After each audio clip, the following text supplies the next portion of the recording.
El Miserere, leyenda religiosa.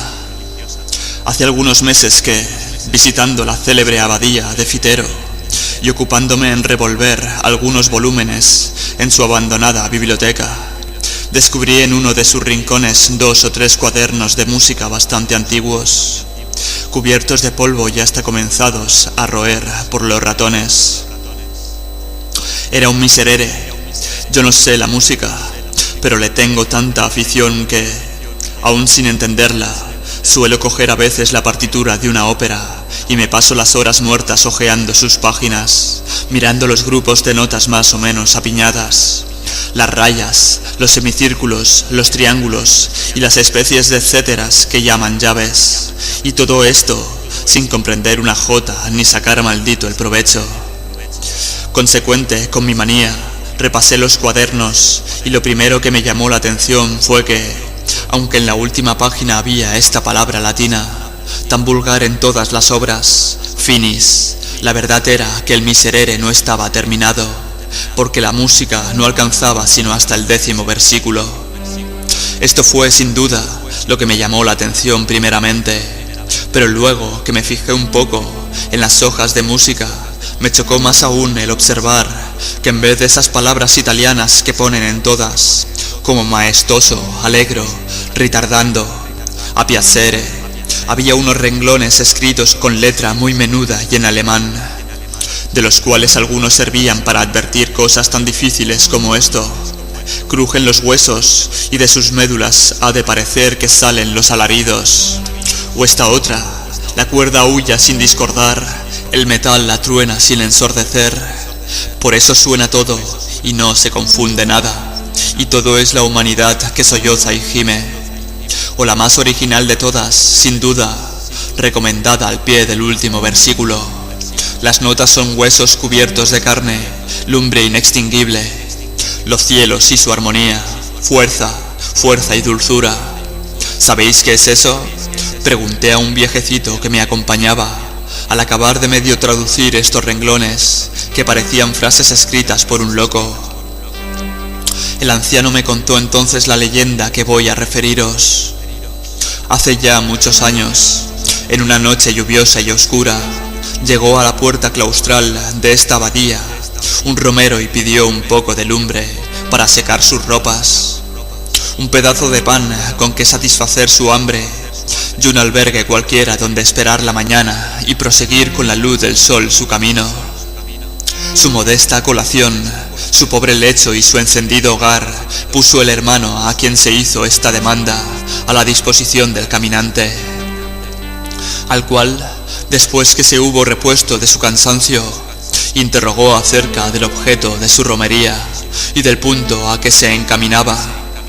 «Yo soy músico», respondió el interpelado. «He nacido muy lejos de aquí y en mi patria gocé un día de gran renombre. En mi juventud hice de mi arte un arma poderosa de seducción y encendí con él pasiones que me arrastraron a un crimen. En mi vejez quiero convertir al bien las facultades que he empleado para el mal, redimiéndome por donde mismo pude condenarme». Como las enigmáticas palabras del desconocido no pareciesen del todo claras al hermano Lego, en quien ya comenzaba la curiosidad a despertarse, e instigado por esta continuara en sus preguntas, su interlocutor prosiguió de este modo: «Lloraba yo en el fondo de mi alma la culpa que había cometido, mas al intentar pedirle a Dios misericordia no encontraba palabras para expresar dignamente mi arrepentimiento. Cuando un día se fijaron mis ojos por casualidad sobre un libro santo, abrí aquel libro y en una de sus páginas encontré un gigante grito de contrición verdadera, un salmo de David, el que comienza Miserere mei Deus. Desde el instante en que hube leído su estrofa, mi único pensamiento fue hallar una forma musical tan magnífica, tan sublime, que bastase a contener el grandioso himno de dolor del rey profeta. Aún no lo he encontrado, pero si logro expresar lo que siento en mi corazón, lo que oigo confusamente en mi cabeza, estoy seguro de hacer un Miserere tal y tan maravilloso que no hayan oído otro semejante los nacidos, tal y tan desgarrador que que al escuchar el primer acorde los arcángeles dirán conmigo, cubiertos los ojos de lágrimas y dirigiéndose al Señor, misericordia, y el Señor la tendrá de su pobre criatura. El romero, al llegar a este punto de su narración, calló por un instante y después, exhalando un suspiro, tornó a coger el hilo de su discurso. El hermano Lego, algunos dependientes de la abadía y 2 o 3 pastores de la granja de los frailes que formaban círculo alrededor del hogar, le escuchaban en un profundo silencio. Después continuó: de recorrer toda Alemania, toda Italia y la mayor parte de este país clásico para la música religiosa, aún no he oído un miserere en que pueda inspirarme, ni uno, ni he oído tantos que puedo decir que los he oído todos. ¿Todos?, dijo entonces, interrumpiéndole, uno de los rabadanes. ¿A que no habéis oído aún el miserere de la montaña? El miserere de la montaña, exclamó el músico con aire de extrañeza. ¿Qué miserere es ese? ¿No dije?, murmuró el campesino, y luego prosiguió con una entonación misteriosa. Ese miserere que solo oyen por casualidad los que, como yo, andan día y noche tras el ganado por entre breñas y peñascales. Es toda una historia muy antigua, pero tan verdadera como, al parecer, increíble. Es el caso que en lo más fragoso de esas cordilleras de montañas que limitan el horizonte del valle, en el fondo del cual se halla la abadía, hubo hace muchos años, muchos siglos, un monasterio famoso, cuyo monasterio, a lo que parece, edifició a sus expensas un señor con los bienes que había de legarle a su hijo, al cual desheredó al morir, en pena de sus maldades. Hasta aquí todo fue bueno, pero es el caso que este hijo, que por lo que se verá más adelante, debió ser la piel del diablo, si no era el mismo diablo en persona, sabedor de que sus bienes estaban en poder de los religiosos y de que su castillo se había transformado en iglesia, reunió a unos cuantos bandoleros, camaradas suyos en la vida de perdición, que emprendiera al abandonar la casa de sus padres. Y una noche de Jueves Santo, en que los monjes se hallaban en el coro, y en el punto y hora en que iban a comenzar, o habían comenzado el miserere, pusieron fuego al monasterio. Entraron a saco la iglesia, y a este quiero, aquel no, se dice que no dejaron fraile a vida. Después de esta atrocidad se marcharon los bandidos, y su instigador con ellos, a donde no se sabe, a los profundos tal vez. Las llamas redujeron el monasterio a escombros. De la iglesia aún quedan en pie las ruinas sobre el cóncavo peñón de donde nace la cascada que, después de estrellarse de peñón en peñón, forma el riachuelo que viene a bañar los muros de esta abadía. Pero, interrumpió impaciente el músico, ¿y el miserere? Aguardaos, continuó con gran sorna el rabadán, que todo irá por partes. Dicho lo cual, siguió así su historia. Las gentes de los contornos se escandalizaron del crimen. De padres a hijos y de hijos a nietos se refirió con horror en las largas noches de velada. Pero lo que mantiene más viva su memoria es que todos los años, tal noche como en la que se consumó, se ven brillar luces a través de las rotas ventanas de la iglesia y se oyen como una especie de música extraña y unos cantos lúgubres y aterradores que se perciben a intervalos en las ráfagas del aire. Son los monjes, los cuales, muertos tal vez sin hallarse preparados para presentarse en el tribunal de Dios, limpios de toda culpa, vienen aún del purgatorio a impetrar su misericordia cantando el miserere. Los circunstantes se miraron unos a otros con muestra de incredulidad. Solo el romero, que parecía vivamente preocupado con la narración de la historia, preguntó con ansiedad al que la había referido: ¿y decís que ese portento se repite aún? Dentro de 3 horas comenzará sin falta alguna, porque precisamente esta noche es la del Jueves Santo, y acaban de dar las 8 en el reloj de la abadía. ¿A qué distancia se encuentra el monasterio? A 1 legua y media escasa. Pero, ¿qué hacéis? ¿A dónde vais con una noche como esta? ¿Estáis dejado de la mano de Dios? exclamaron todos, al ver que el romero, levantándose de su escaño y tomando el bordón, abandonaba el hogar para dirigirse a la puerta. ¿A dónde voy? A oír esa maravillosa música, a oír el grande, el verdadero miserere, el miserere de los que vuelven al mundo después de muertos y saben lo que es morir en el pecado. Y diciendo esto desapareció de la vista del espantado lego y de los no menos atónitos pastores. El viento zumbaba y hacía crujir las puertas, como si una mano poderosa pugnase por arrancarlas de sus quicios. La lluvia caía en turbiones, azotando los vidrios de las ventanas, y de cuando en cuando la luz de un relámpago iluminaba por un instante todo el horizonte que desde ellas se descubría. Pasado el primer momento de estupor, «¡Está loco!», exclamó el lego. «Está loco», repitieron los pastores, y atizaron de nuevo la lumbre y se agruparon alrededor del hogar. Después de 2 horas de camino, el misterioso personaje que calificaron de loco en la abadía, remontando la corriente del riachuelo que le indicó el Rabadán de la historia, llegó al punto en que se levantaban, negras e imponentes, las ruinas del monasterio. La lluvia había cesado, las nubes flotaban en oscuras bandas, por entre cuyos jirones se deslizaba a veces un furtivo rayo de luz pálida y dudosa. Y el aire, al azotar los fuertes machones y extenderse por los desiertos claustros, diríase que exhalaba gemidos. Sin embargo, nada sobrenatural, nada extraño venía a herir la imaginación. Al que había dormido más de una noche sin otro amparo que las ruinas de una torre abandonada o un castillo solitario, al que había arrostrado en su larga peregrinación 100 y 100 tormentas, todos aquellos ruidos le eran familiares.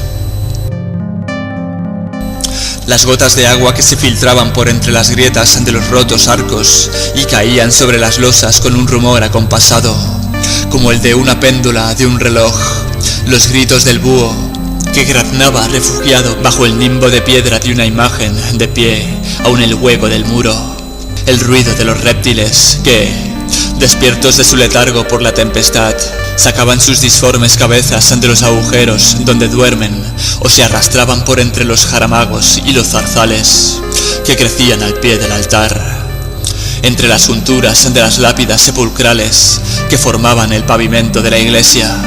Todos esos extraños y misteriosos murmullos del campo, de la soledad y de la noche, llegaban perceptibles al oído del romero, que, sentado sobre la mutilada estatua de una tumba, aguardaba ansioso la hora que debiera realizarse el prodigio.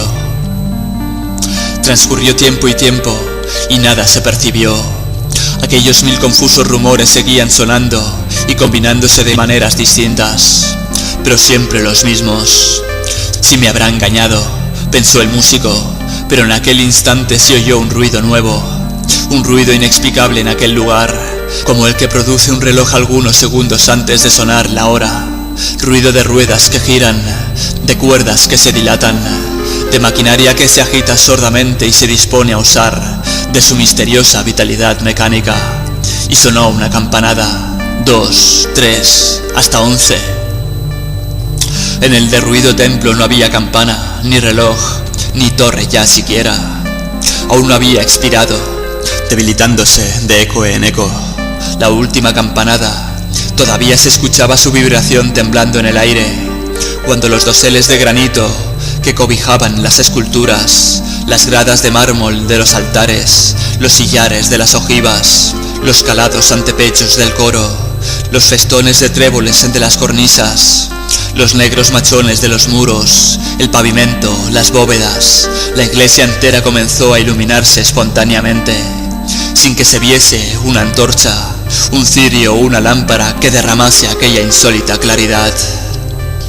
Parecía como un esqueleto de cuyos huesos amarillos se desprende ese gas fosfórico que brilla y humea en la oscuridad con una luz azulada, inquieta y medrosa. Todo pareció animarse, pero con ese movimiento galvánico que imprime a la muerte contracciones que parodian la vida, movimiento instantáneo, más horrible aún que la inercia del cadáver que se agita con su desconocida fuerza. Las piedras se reunieron a las piedras, el ara, cuyos rotos fragmentos se veían, Antes esparcido sin orden, se levantó intacta, como si acabase de dar en ella su último golpe de cincel el artífice. Y a par del ara se levantaron las derivadas capillas, los rotos capiteles y las destrozadas e inmensas series de arcos que, cruzándose y enlazándose caprichosamente entre sí, formaron con sus columnas un laberinto de pórfido. Una vez reedificado el templo, comenzó a oírse un acorde lejano que pudiera confundirse con el zumbido del aire, pero que era un conjunto de voces lejanas y graves que parecían salir del seno de la tierra e irse elevando poco a poco, haciéndose de cada vez más perceptible. El osado peregrino comenzaba a tener miedo, pero con su miedo luchaban aún su fanatismo por todo lo desusado y maravilloso, y alentado por él, dejó la tumba sobre que reposaba, se inclinó al borde del abismo, por entre cuyas rocas saltaba el torrente, despeñándose con un trueno incesante y espantoso, y sus cabellos se erizaron de horror. Mal envueltos en los jirones de sus hábitos, caladas las capuchas, bajo los pliegues de los cuales contrastaban las descarnadas mandíbulas y los blancos dientes, las oscuras cavidades de los ojos de sus calaveras. Vio los esqueletos de los monjes que fueron arrojados desde el pétril de la iglesia a aquel principio, aquel precipicio, salir del fondo de las aguas y, agarrándose con los largos dedos de sus manos de hueso a las grietas de las peñas, trepar por ellas hasta tocar el borde, diciendo con voz baja y sepulcral, pero con una desgarradora expresión de dolor, el primer versículo del Salmo de David: Miserere mei, Deus, secundum misericordiam taum. Cuando los monjes llegaron al peristilo del templo, se ordenaron en 2 hileras y, penetrando en él, fueron a arrodillarse en el coro, donde con voz más levantada y solemne prosiguieron entonando los versículos del Salmo. La música sonaba al compás de sus voces. Aquella música era el rumor distante del trueno, que desvanecida la tempestad se alejaba murmurando. Era el zumbido del aire que gemía en la concavidad del monte. Era el monótono ruido de la cascada que caía sobre las rocas, y la gota de agua que se filtraba, y el grito del búho escondido, y el roce de los reptiles inquietos. Todo esto era la música y algo más que no puede explicarse ni apenas concebirse. Algo más que parecía como el eco de un órgano que acompañaba los versículos del gigante himno de contrición del rey salmista. Con notas y acordes tan gigantes como sus palabras terribles, siguió la ceremonia. El músico, que la presenciaba, absorto y aterrado, creía estar fuera del mundo real, vivir en esa región fantástica del sueño, en que todas las cosas se revisten de formas extrañas y fenomenales. Un sacudimiento terrible vino a sacarle de aquel estupor que embargaba todas las facultades del espíritu. Sus nervios saltaron al impulso de una conmoción fuertísima. Sus dientes chocaron, agitándose con un temblor imposible de reprimir, y el frío penetró hasta la médula de los huesos. Los monjes pronunciaban en aquel instante estas espantosas palabras del Miserere: In iniquiatibus conceptus sum, et in peccatis concepit me mater mea.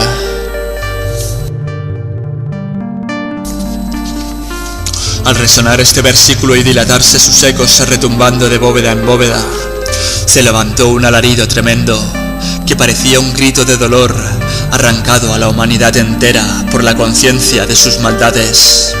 Un grito horroroso formado por todos los lamentos del infortunio, de todos los aullidos de la desesperación, de todas las blasfemias de la impiedad, concierto monstruoso, digno intérprete de los que viven en el pecado y fueron concebidos en la iniquidad. Prosiguió el canto, ora tristísimo y profundo, ora semejante a un rayo de sol que rompe la nube oscura de una tempestad, haciendo suceder a un relámpago de terror otro relámpago de júbilo, hasta que, merced a una transformación súbita, la iglesia resplandeció bañada en luz celeste. Las osamentas de los monjes se vistieron de sus carnes, una aureola luminosa brilló en derredor de sus frentes, se rompió la cúpula y a través de ella se vio el cielo, como un océano de lumbre abierto a la mirada de los justos. Los serafines, los arcángeles, los ángeles y las jerarquías acompañaban con un himno de gloria este versículo, que subía entonces al trono del Señor como una tromba armónica, como una gigantesca espiral del sonoro incienso. Auditio meo Davis vadium, et laetitiam, et exultabum, osa humiliata. En este punto la claridad deslumbradora cegó los ojos del romero. Sus sienes latieron con violencia, zumbaron sus oídos y cayó sin conocimiento por tierra, y no oyó más. Al día siguiente, los pacíficos monjes de la abadía de Fitero, a quienes el hermano Lego había dado cuenta de la extraña visita de la noche anterior, vieron entrar por sus puertas, pálido y como fuera de sí, al desconocido romero. ¿Oísteis al cabo el miserere?, le preguntó con cierta mezcla de ironía el Lego, lanzando a hurtadillas una mirada de inteligencia a sus superiores. Sí, respondió el músico. ¿Y qué tal os ha parecido? Lo voy a escribir. Dadme un asilo en vuestra casa, prosiguió dirigiéndose al abad. Un asilo y pan por algunos meses, y voy a dejaros una obra inmortal del arte, un miserere que borre mis culpas a los ojos de Dios, eternice mi memoria y eternice con ella la de esta abadía. Los monjes, por curiosidad, aconsejaron al abad que accediese a su demanda. El abad, por compasión, aun creyéndole un loco, accedió, al fin. A ella y el músico, instalado ya en el monasterio, comenzó su obra. Noche y día trabajaba con un afán incesante. En mitad de su tarea se paraba y parecía como escuchar algo que sonaba en su imaginación, y se dilataban sus pupilas, saltaba en el asiento y exclamaba: «Eso es, así, así, no hay duda, así», y proseguía escribiendo notas con una rapidez febril que dio en más de una ocasión que admirar a los que le observaban sin ser vistos. Escribió los primeros versículos y los siguientes y hasta la mitad del salmo, pero al llegar al último que había oído en la mañana, le fue imposible proseguir. Escribió 1, 2, 100, 200 borradores, todo inútil. Su música no se parecía a aquella música ya anotada, y el sueño huyó de sus párpados y perdió el apetito, y la fiebre se apoderó de su cabeza, y se volvió loco, y se murió en fin, sin poder terminar el miserere, que, como una cosa extraña, guardaron los frailes a su muerte, y aún se conserva hoy en el archivo de la abadía.